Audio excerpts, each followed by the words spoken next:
As a child, I always felt like I wasn't good enough because I was never neurotypical enough and always too autistic. I felt like I had to suppress what was within me and constantly correct my behavior. What naturally came from me always seemed like a mistake to others, so I was in a constant struggle to better myself. My environment judged me for my perceived mistakes, and that is how I learned to view myself also. Someone who was mistaken all the time, who had to continually work on themselves, and this feeling, without knowing it was autism at the time, also influenced how I viewed my art. I took a big step a month ago and finally did something I kind of ran away from for about 6 years.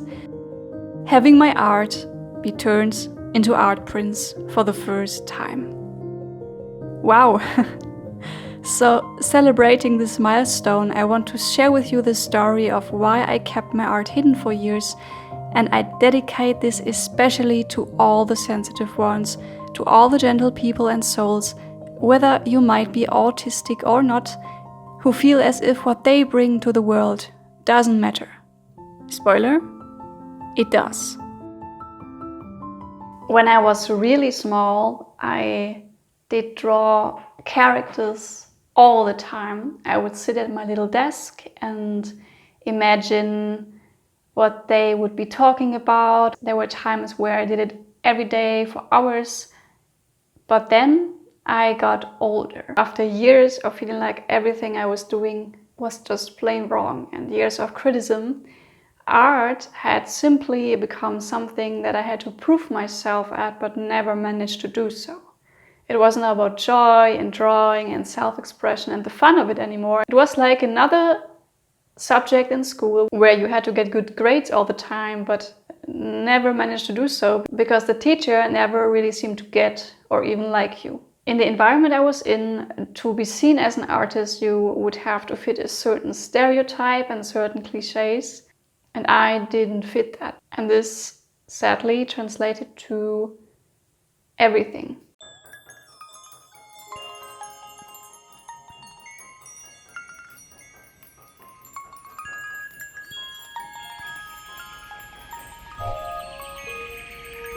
Because the older I got, the more it became apparent that there was a difference between me and my peers. I had no idea how to socialize with them, I didn't share the same interests, but the underlying assumption of the people around me and my family was that I was just being this way for the sake of it. I was blamed for not trying more, and overall people just saw me as a weird person. That does something to your mental health and self-perception. What I learned from that was that no matter how much I tried, I would never be a real person and could never achieve anything. So I gave up drawing at the age of 14. I lost interest and I thought, there is no point in trying if it can never be something that is good enough. Fast forward to turning 22. I had left that environment years ago, leveled up my social skills along the way, and learned to mask what I then still didn't know was autism extremely well. I simply thought I had overcome my so-called weaknesses. What I didn't know was that I wasn't in touch with my needs and true reactions anymore. Still, I found myself in a supportive environment full of artists, and they encouraged me to draw again. What I didn't know was that through art, my true self would show through.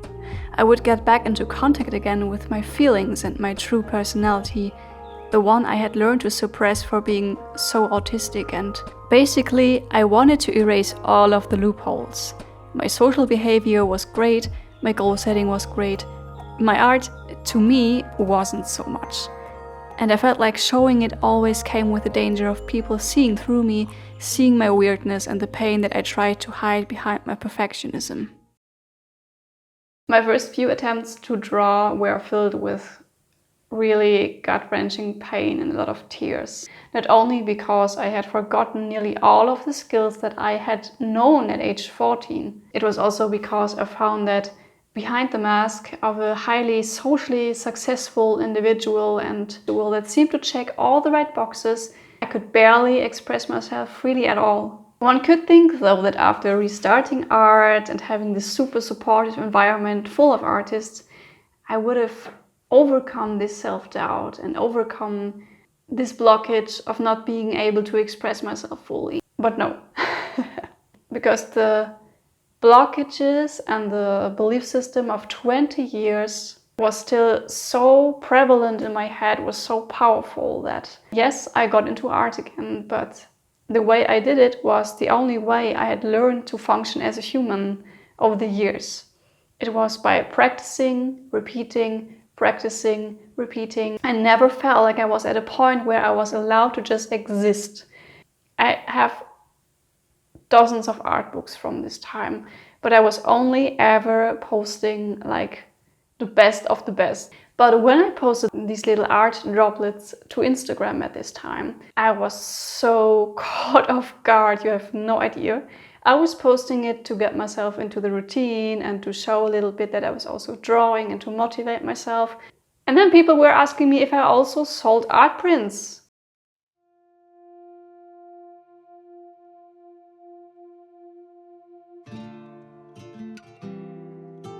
It totally caught me off guard, but the 20 years of criticism still had a firm grip on me.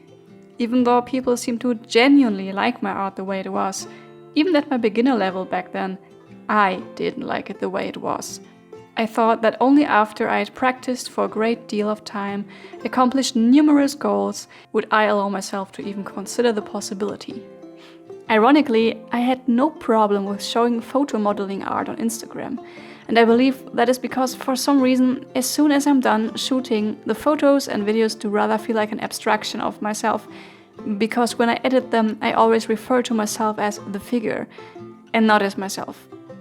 But with my drawings, it's more like what I show is much more intimate and about my thoughts and feelings and experiences and inner worlds.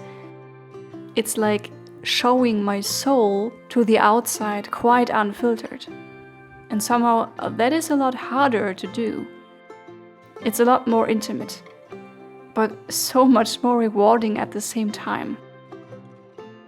So as long as I hadn't achieved my standards of perfection yet, which equaled being as unautistic as possible, it felt kind of dangerous to show it a lot more or even sell it.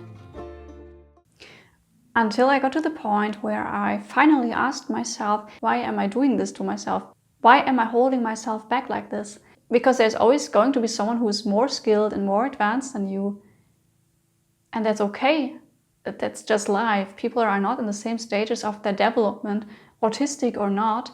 And I realized that art isn't merely about skill and achievement. It's also about what it means to you personally and what it means to others. And you do not have to be the most hyper-realistic oil painting type of artist to reach someone and to mean something to someone and to express yourself and your vision. And I really had to relearn that.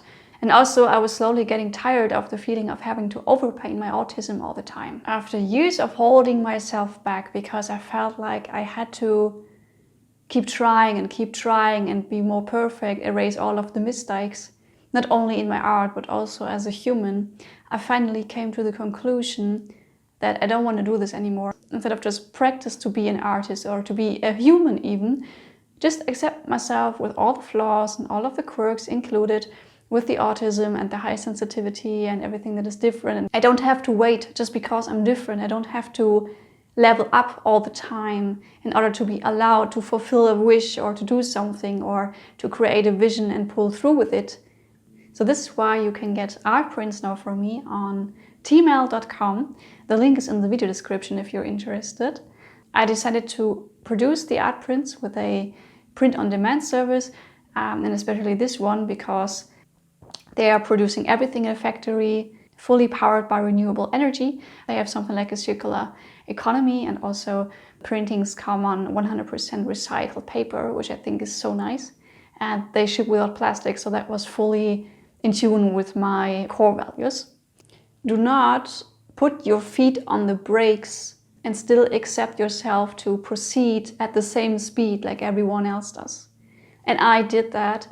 I tried to over-excel at everything I did to mask away the flaws that I have and the quirks that I have. If you are on a similar path like me, if you're neurodivergent, if you're highly sensitive, or if you just feel like you do not really fit into this society for some reason or some other, I can just tell you, sometimes it feels like you're a fish out of water, that the question comes up in your mind if you're even a real fish. So maybe for you it's time not to question yourself all the time, but to question whether you are in the right supportive environment that can see you for who you are, support you the way you deserve, and see you for the person that you are or that you could be. And maybe, just maybe, and actually quite probably, you're going to ignite someone else's flame who will then follow their dreams and their path. And that is just some of the nicest thing that I feel about humanity, is that we can inspire each other by following our own paths, just by being us. I would really love to hear about your experiences with the topic in the comments. I always love reading your stories about how things have unfolded and turned out for you. Subscribe if you would like to see more artsy, thoughtful, fairy-like, creative, nature magic videos, because there's going to come more in the next few weeks. And have a beautiful spring. Bye bye.